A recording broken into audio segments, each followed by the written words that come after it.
Pinduoduo'дағы Қытай тілін Google переводчиктан бөлек Tab Translate Screen деген приложение арқылы тез аудару жолын сізге көрсетемін. Бірінші осы Tab Translate Screen деген приложениені Play Market'тен немесе App Store'дан скачать етіп алыңыздар. Кіргенде осылай ашылады. Осы көкпен белгілеп қойғанды басасыз. Ішінен Қытайдың тілін таңдап аласыз. Екіншісіне Россия дегенді таңдап қоясыз. Сосын мына қызыл кнопканы басасыз. Осылай настройкасы шығу мүмкін. Осылай басып, ішіне кіріп настроить етіп аласыз.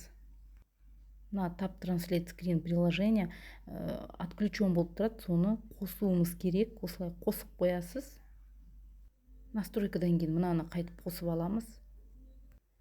Осылай шықса, окейді басасыз. Сосын начать дегенді басасыз. Енді Pinduoduo'ға кіргенде мына домалақты басып переводтайсыз ғой.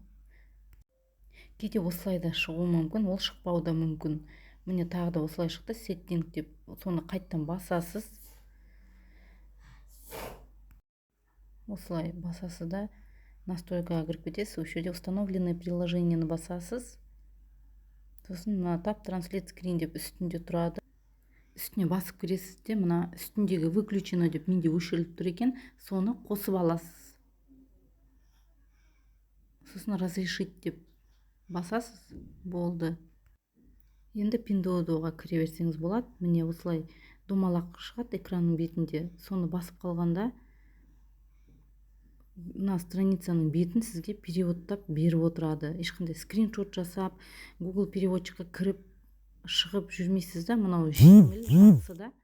Бүйтіп міне қараңыз, бетін переводтап беріп отырады. Соны оқып аласыз, кішкене қайттан келесі бетін сөйтіп переводтап отырасыз.